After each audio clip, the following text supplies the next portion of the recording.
Сенбі күні сағат 9-дан бастап 10 литр бензинмен Яндекс таксиде қанша ақша табуға болады? Сағат 8-ден 45 кетті, бензиніміз 0, давада 15 градус. Жанармай құятын станцияға бар жатырмыз. Қалтамда 10 литрға жететіндей ақшам ғанақ бар. 10 литр бензин құйдым, достар. Километражымызды 0-ге қоямыз. Кеттік. Бүгін 1 маусым, көріп отырғаныңыздай табысым 0 теңге. Тарифтер эконом және доставка қосылып тұр. Тек қана безналичный оплатаны қабылдайтын боламыз. Фотоконтроль сұрап қалды ғой, фотоконтроль сұрап қалды. Опа, жібердік. Фотоны жібердік. Фотоконтроль өтілді. Сағат 8-ден 54 кетті. Желіге шығамыз. Ассалаумағалейкум, Димжан Карменов арнасына қош келдіңіздер. Бүгін бізде 10 литр бензинді жағып, Яндексте қанша ақша табамыз. Бірге болыңыздар, аяғына дейін көріңіздер, қызықты болар. Кеттік. Бірінші тапсырыс түсіп отыр по зеленке. Рейтинг пассажира 4,89 дейді. Не деген пассажир бұл? Көрейікші енді. Пассажирдің түріне қарай енді. Не деген пассажир екен бұл? Достар, 11 минут жүрдім ба, міне мына жігітті алып келдім. Строительді қойдым, мына көппі қалып келдім, ар жақта стройка болып жатқан жерге. Тапсырысымызды аяқтаймыз. Енді рейтингі неге жаман екен, үндемей отырды. Мынандай заказ түсіп отыр, Кенесары 64-ке қабылдаймыз, 100 коэффициентпен тиімсіз тапсырыс.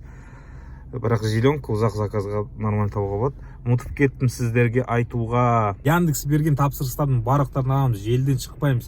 Негізі табысты ұлғайту үшін желіден шығу керек, тапсырыстарды таңдау керек, фильтровать ету керек, тиімді тапсырыстарды алу керек.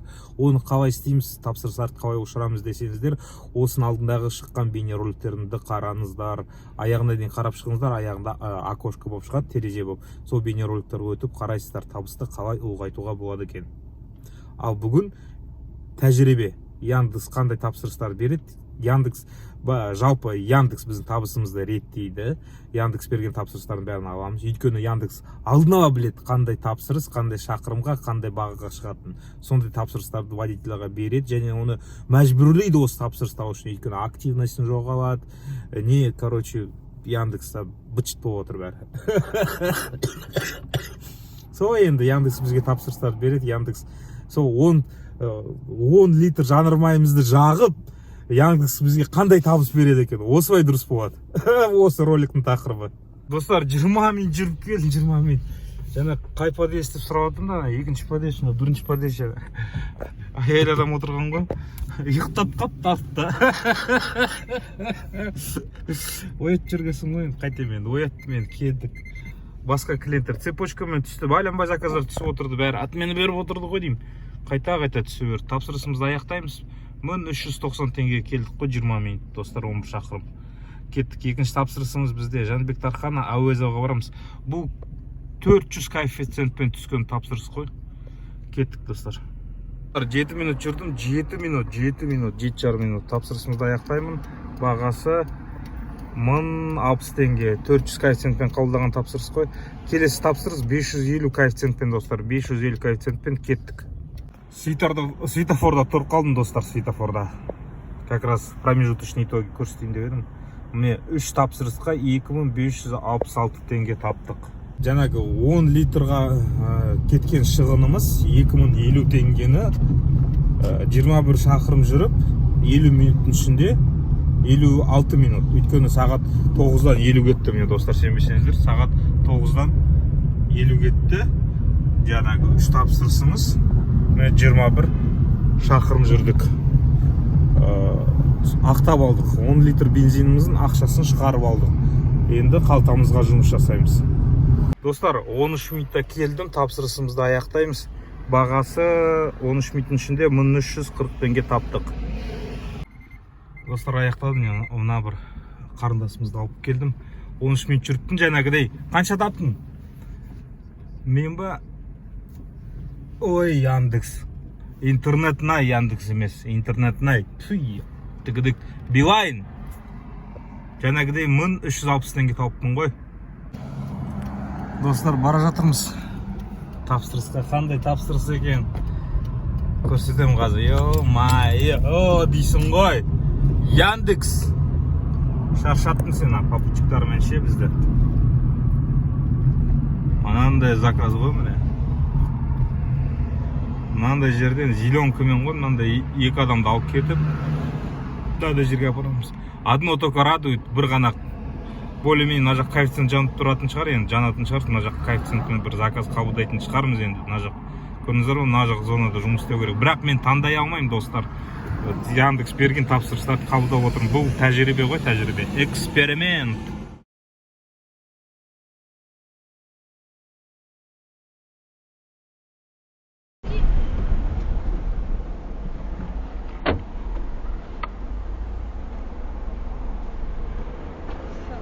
Самос.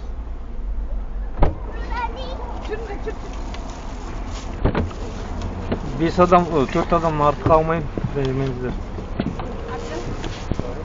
4 адамнан артық алмаймын. 4 адамнан артық алмаймын. Заңға қайшы ол. Кішкентай болды ғой? Жоқ, кішкентай адамдар адам ғой, ол да пассажир. Алмаймын. Ренжімеңіздер, алмаймын. Автобуспен барасыз? Иә. 1, 2, 3, 4, 5. Алды ашылып қарап тұрған. Алды бос тұр ма? Шырам, алмаймын, бармаймын деймін. Ренжімеңіздер, бармаймын. Заңға қайшы ол. Штраф салады, төлейсіздер ме? 45 мың теңге.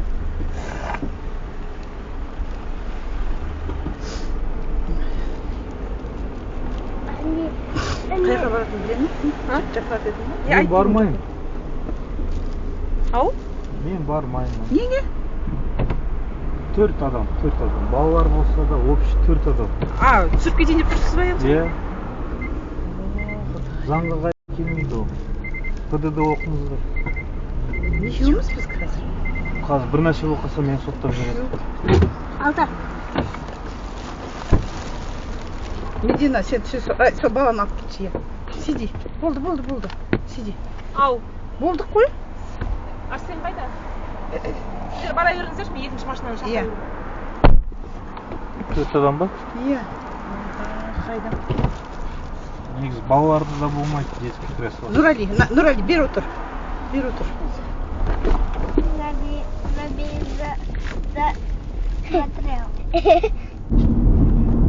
Сонда кішкентай балаңыз жасы да саналмай ма? Саналмайды. Мысалы, 4 орын ба, 4 орын арналған. Бала болса, балаға кресло керек. Ол әр адам пристегнутый должен быть. Қазір, мысалы, авария болса, балалар тірі қалмайды, шын айтайын. Осылай отырса. Мені соттайды. Даже бір зақым алса бір жеріне, мені соттайды. Мен өйткені без кресла, без ремня. Түсіндік. Балаларды да алуға болмайды. 12 жасқа дейін балалар должны быть в кресле, либо пристегнуты. Ол жарайды, өз балаларыңызбен машинада жүріп, бір нәрсе ол казахский менталитет, заңға қайшы жүре береді бәрі. Ал осындай бір жағдай туқасыншы соттайды сразу. Мына бір жігітті әкелдік. 10 минут жүрдік, шо попутчикта кездескен жоқ. Скидкамен келді ғой, ой, елки-палки. Мә, Николай ашылып кетті ғой. Так. Фуй, ё-моё. Тапсырысымызды аяқтайық. Бағасы 710 теңге өздеріңіз көргендей. Бағана адамдарды көрдіңіздер ма? Ұқпайды ғой.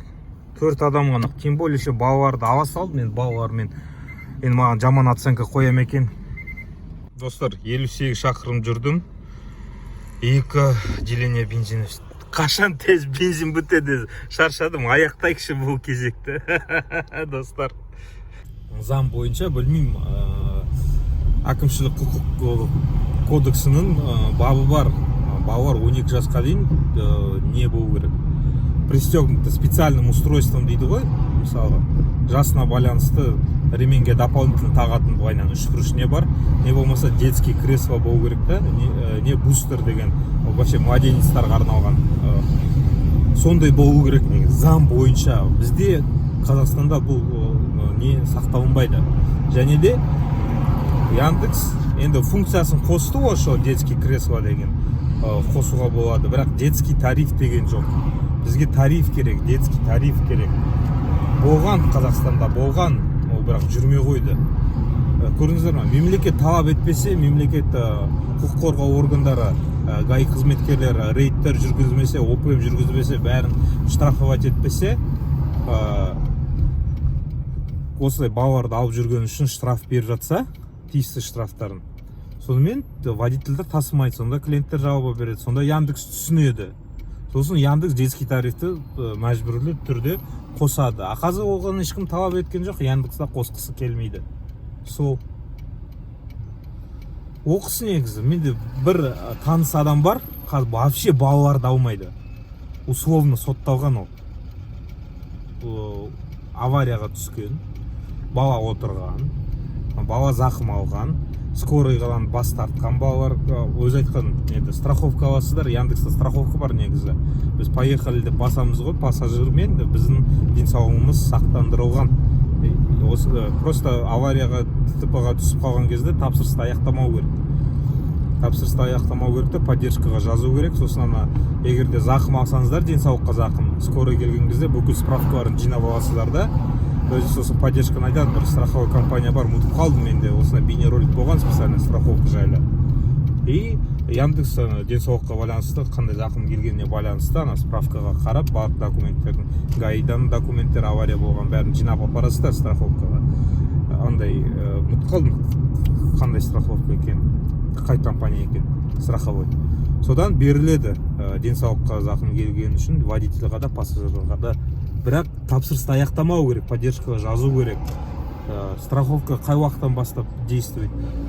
Біз поехали деп басқаннан бастап страховка пассажирмен водительға действовать етеді. 20 минут, достар, 20 минут Мегаға келдік, Мегаға. Тапсырысымызды аяқтайық. Қандай баға шықты екен? Өздеріңіз көріп қойдыңыздар, уже 1880 теңге. Кетті, достар, кішкене қалды, шыдайық.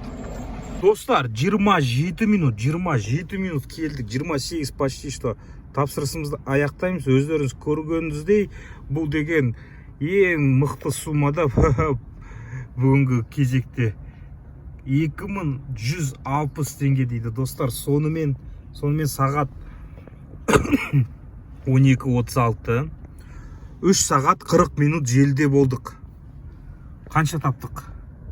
11 тапсырысқа 10.551 теңге таптық. Міне, достар, бензинім жақты.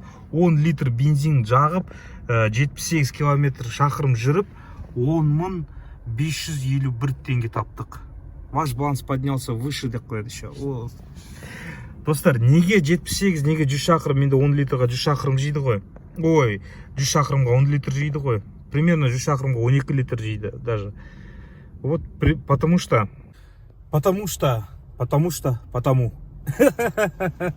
Жоқ, өйткені мен кеше үйге дейін бір 20 шақырым жүрдім. Менде бензин қызыл жанып қалды. Мен сосын үйге дейін бір 20 шақырым жүрдім қызыл бензинмен жанып тұрғанда. Өйткені осыны тәртіп ролик түсірем дедім, енді үйге дейін жетіп алу керек. Өздеріңіз көргенде үйден азаннан шығып, сразу роликті бастадым. 9-дан бастап 12:40-қа дейін шамамен 3 сағат 40 минутта осындай табыс таптық. 10 литрға 2050 теңгені алып тастасақ 10.551 теңгеден, сонда 8500 теңге тауып отырып екенбіз. Таза 8500. Енді 8500-ден бір 2000 теңге амортизация машина дейік. В общем, жақсы табыс болды деп ойлаймын. Бірақ кешегі күнгі мен кеше одан да күштірек тапқан негізі міне. Кеше 10 тапсырысқа 13.104 теңге, 11.000 негіз тапқам. 1400 теңгесі не ғой, бонус түскені бар. Осылай міне. Достар, ал егерде бұл тапсырыстардың барлығы мен безналичный орындадым, достар. Безналичный способ оплатамен орындадым. Қазір ғана менде наличка қосылды, мне наличка и картой. Безналичныймен тиімді, достар. Адекватты клиенттер болады, тез шығады, күттіртпейді. Мысалы, менде наличкаға қосылды ма, мен бүйтем, баланс деймін да, запросить деньги у парка, вывести всю сумму, отправить запрос, болды. Маған лезде ақша түседі қазір. Лезде ақша түседі счетыма. У вас слишком низкий баланс дейді. Болды. Енді менде, достар, қайтадан безналичный оплата қосылды міне. Безналичный оплата. Ал қалай істеймін десеңіздер, достар, міне осы таксопаркқа тіркелеміз. Номері осы сілтеменің астында. Егерде TikTok арнадан қарайтын болсаңыздар, в шапке профиля номеріне жазыңыздар, тіркеліңіздер. Демежан атынан келіп отырмыз деп айтыңыздар. Маған лимит 5000 теңге қойып беріңіздер. 10 мың, 15 мың, 20 мың өздеріңіз білесіздер. Мына баланс шотыңызда 5000 теңгені аспағанша, мына наличка ашылмайды. Аз кеткен кезде мына наличка ашылады. Без наличный тиімді, достар. Ал толығырақ подробный заказдарды қалай ұшырамыз десеңіздер, осылай безналичныйды туралы кішкене ақпарат көбірек айттым ғой мана бейнероликта. Білмеймін, әйтеуір заказдарды қалай ұшырамыз, қалай тиімді жұмыс жасаймыз, қалай заказ таңдаймыз деген сұрақтар болса, мына бейнероликке өтіңіздер. Осы бейнероликте толық ақпарат бар. Өте қызықты ролик. Барлықтарына рахмет. Келесі кездескенше сау болыңыздар.